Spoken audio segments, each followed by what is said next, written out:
Tentu tak satupun manusia, kecuali para nabi dan rasul yang luput dari dosa. Entah dosa besar, apalagi dosa-dosa kecil. Meski demikian, Allah Subhanahu wa Ta'ala sesungguhnya Maha Pengampun bagi siapa saja yang ingin bertaubat. Apalagi pada bulan Ramadan ini, tentu saja ampunan Allah Subhanahu wa Ta'ala akan diberikan kepada mereka yang bertaubat dengan taubatan nasuha. Di dalam kitab Dalil Al-Falihin, Syahrul Riyadus Shalihin disebutkan syarat taubatan nasuha, yakni memohon ampunan kepada Allah dengan sungguh-sungguh, dengan banyak beristighfar, menyesal dengan penyesalan yang mendalam, bertekad untuk tidak mengulangi perbuatan dosa yang pernah dilakukan, rela menerima hukuman, dan mengembalikan hak kepada orang lain. Jika seorang muslim yang pernah berbuat dosa telah memenuhi syarat-syarat taubat tersebut, tentu tidak selayaknya ia berputus asa dari rahmat dan ampunan Allah Subhanahu wa Ta'ala. Karena Allah sendiri berfirman, yang artinya, katakanlah, hai hamba-hambaku yang melampaui batas terhadap diri mereka sendiri, janganlah kalian berputus asa dari rahmat Allah. Sesungguhnya Allah mengampuni dosa-dosa semuanya.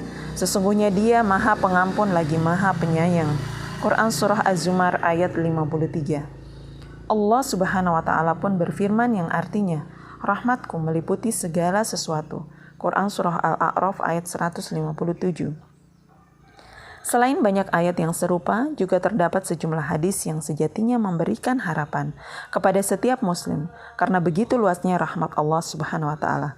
Baginda Rasulullah misalnya bersabda, siapa saja yang bersaksi bahwa tiada Tuhan kecuali Allah dan bahwa Muhammad adalah Rasulullah, maka Allah mengharamkan neraka atas dirinya. Hadis riwayat Muslim.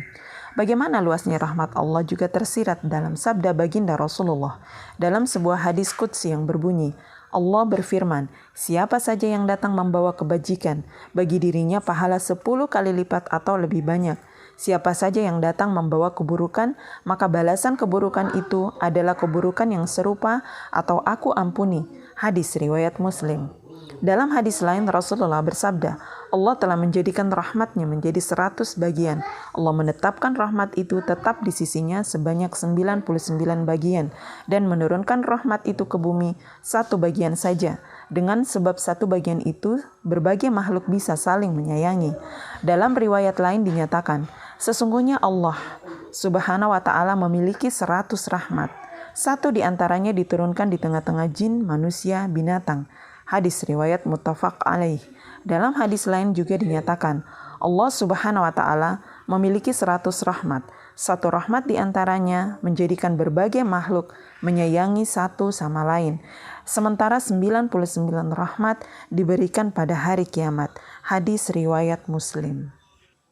Sebagaimana rahmat Allah Subhanahu wa Ta'ala begitu luas, demikian pula ampunannya. Dalam hal ini Rasulullah bersabda, demi jiwaku yang berada di tangannya, seandainya kalian tidak berbuat dosa, Allah pasti melenyapkan kalian, lalu mendatangkan kaum lain yang berbuat dosa, kemudian mereka meminta ampun kepada Allah, lalu Allah pun mengampuni mereka. Hadis riwayat Muslim. Rasulullah juga bersabda, andai kalian tidak berbuat dosa, Allah pasti menciptakan makhluk yang berbuat dosa, lalu mereka memohon ampunan kepadanya, kemudian Allah mengampuni mereka. Hadis riwayat Muslim. Menurut Ibnu Malik, hadis ini tidak berarti mendorong manusia untuk berbuat dosa, tetapi untuk meluaskan dada sebagian sahabat Nabi yang merasa sempit karena begitu besarnya rasa takut mereka akan dosa-dosa mereka hingga sebagian mereka ada yang lari ke puncak-puncak gunung untuk fokus hanya beribadah dan sebagian lain menjauhi atau tidak mau menikah karena wanita. Muhammad bin Alan, Dalil Al-Falihin 265. Intinya, hadis ini menyadarkan kita betapa luasnya ampunan Allah Subhanahu wa Ta'ala sehingga mendorong kita untuk selalu berharap ampunannya tanpa harus putus asa. Begitu luasnya ampunan Allah Subhanahu wa Ta'ala juga tergambar dalam sabda Nabi yang berbunyi, sesungguhnya Allah senantiasa membentangkan tangannya sepanjang malam untuk mengampuni para pendosa pada siang harinya. Allah pun membentangkan tangannya sepanjang siang untuk mengampuni para pendosa pada waktu malamnya. Hal ini berlangsung hingga matahari terbit dari tempat terbenamnya. Hadis riwayat Muslim. Karena itu tak ada alasan bagi siapapun untuk berputus asa dari rahmat dan ampunan Allah.